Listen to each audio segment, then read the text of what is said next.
देश की राजनीति बदल रही है। मोदी और शाह की राजनीति को बड़ा झटका लगता दिख रहा है। हरियाणा चुनाव में राहुल गांधी ने ऐसी आंधी चला दी है कांग्रेस पार्टी की कि बीजेपी वालों के होश उड़े हुए हैं। हरियाणा में ऐसा लग रहा है कि बीजेपी की करारी हार हो रही है। बीजेपी नेता हैरान परेशान है।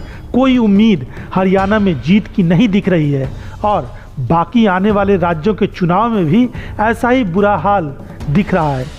असल में मोदी शाह की बड़ी चिंता कुछ और है। लोकसभा चुनाव में खराब प्रदर्शन के बाद पीएम मोदी और केंद्रीय गृह मंत्री अमित शाह इन चुनाव की अहमियत को जान रहे हैं। उनको ऐसा लग रहा है कि किसी तरह अगर राज्यों के होने वाले चुनाव में उनकी पार्टी का प्रदर्शन खराब रहा या वो चुनाव हार गए तो फिर पूरे देश का माहौल कुछ अलग तरह से बदल जाएगा। कार्यकर्ताओं का मनोबल टूटेगा और साथ साथ भाजपा के अंदर भी माहौल और धारणा दोनों बदल जाएंगे।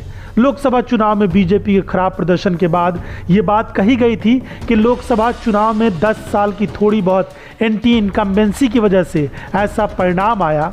बीजेपी कार्यकर्ता ये कहते नजर आ रहे थे कि इंडिया गठबंधन ने जो अलायंस बनाया वो कई राज्यों में उम्मीद से अच्छा परिणाम कर गया, लेकिन ये बीजेपी की हार नहीं है। भाजपा तो सत्ता में आ ही गई, इससे भाजपा की सीटें कम हो गई। ये बीजेपी की हार नहीं हुई।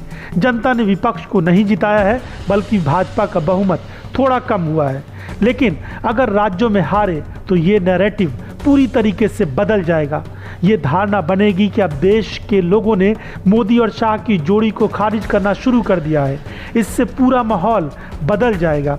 विपक्ष की ओर लोगों का रुझान चला जाएगा। इसलिए राहुल गांधी आक्रामक हैं, मोदी पर हमलावर हैं। मोदी चिंता में दिख रहे हैं। भाजपा के कार्यकर्ता हैरान परेशान हैं।